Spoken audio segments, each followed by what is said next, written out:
All right, so we're diving into something a little bit different today. A poem. All. Yeah, it's called Roadways and Reflections. Mm-hmm. And right off the bat, it kind of grabbed me because, it takes us on this road trip, like a literal cross-country journey, from Tennessee all the way to the Pacific. I love a good road trip. Right. Yeah.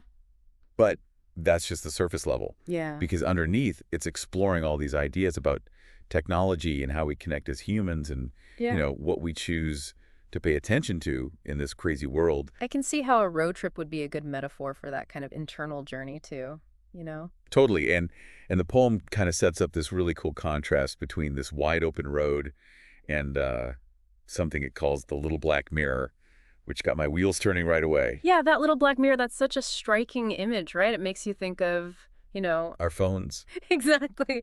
Our phones, our screens, all that digital stuff we're constantly glued to. It's a powerful metaphor for how technology can kind of dominate our lives. And the poem doesn't shy away from like the downsides of that, Like it talks about how this mirror can reflect negativities, like political arguments, fear and division. It's like it's saying, hey, look at what you're consuming online. Is this really a true reflection of the world, or is it just warping your perspective? It's a good question to ask ourselves, Yeah. right? Yeah. What does our own little black mirror show us? Exactly. And it makes me think about, the poem also mentions packing a book for this road trip. Right. Any book. Yeah, any book, which is interesting because it's like, it's saying we get to choose our own companion for this journey, our own source of wisdom or guidance. Oh, that's a good point. Because it's like in the real world, we're always bombarded with so much information. Right. It's overwhelming. So, yeah, being intentional about what we choose to consume, that's huge. Totally. And I think that's where the poem starts to shift gears a little bit because it moves from, this kind of darker reflection of technology towards something more hopeful. Okay, how so? Well, it starts talking about love and human connection as a force that can overcome all this negativity and division. Oh, yeah, I remember that part.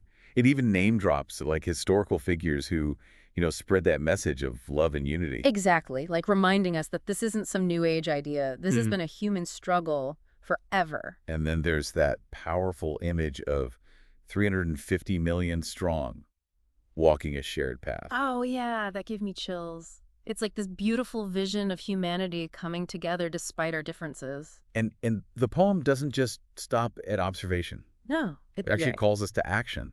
It says that art and storytelling can be these powerful tools for understanding each other better. I love that because, when we engage with art, when we listen to someone's story, we're stepping outside of our own little bubbles. Right. We start to see the world through someone else's eyes. And that's how we build empathy. That's how we break down those walls of division. It's so true. And it reminds me of that part about AI. Oh, yeah. What did you think about that? I thought it was super interesting how the poem acknowledges that AI can't create things. Yeah. Right.